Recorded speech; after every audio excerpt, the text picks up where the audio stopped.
وصفة الروزماري وترند إنبات الفراغات وعلاج الصلع الوراثي، هل هي فعلا بديلة للمينوكسيديل وفعلا بتعالج الصلع الوراثي وتعمل إنبات الفراغات، ولا هي كلام وخلاص؟ خليني أقول لكم مبدئيا كده إنه اتعملت أبحاث على مجموعتين من الناس.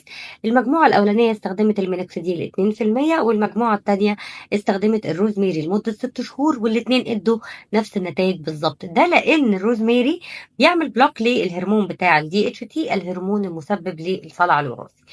نيجي بقى لدوره في علاج الصلع الوراثي. إذا الفراغات في الشعر عدت ال 50%، الروزماري هيبقى دوره ضعيف جدا، لأن أنا هنا ببقى فقدت البصيلة ومحتاجة إن أنا أعوضها وأطلع بصيلة جديدة عشان تبتدي تطلع لي شعر من أول وجديد. فالروزماري هيبقى دوره ضعيف جدا، والمينوكسيديل ال 2% مش هيبقى وافي معايا، وأحتاج إن أنا أعلي الجرعة ل 5% ضمن برنامج علاج تاني خالص جواه المينوكسيديل. لكن لو دخلت الروزماري هيبقى عامل مساعد، ملوش أي دور افكتيف قوي في علاج الصلع الوراثي اللي هو منتشر بصورة كبيرة. طب دوره فعال بس في مرحلة ان البصيلة لسه موجودة وعندي شوية تساقط عاملين لي فراغات في الشعر، فهيساعد معايا ضمن برضه برنامج علاجي انه يطلع لي الشعرايه.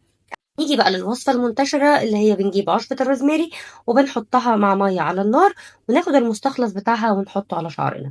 مبدئيا الروزماري من الزيوت التقيلة جدا اللي لو اتحطت لوحدها على الشعر ممكن تعمل نتائج عكسية وتوقع لك الشعر.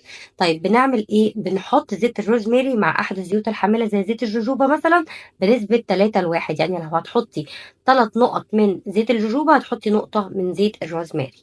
طيب وصفة التسخين نفسها لوحدها أصلا غلط تماما، لانه الفايده كلها بتبقى في الزيت المتطاير اثناء التسخين ده. فالافضل ان حضرتك تشتريه من مكان موثوق منه وتجيبي معاه زيت الجوجوبا وتحطيه بنسبه 3 ل1، 3 من زيت الجوجوبا وواحد من زيت الروزماري. الطريقه دي طريقه فعاله جدا لو انت محتاجه تعملي انبات للفراغات في بدايه مرحله التساقط قبل ما تتشخصي وتدخلي في موضوع الصلع الوراثي، اذا كان جين الصلع الوراثي متواجد عندك.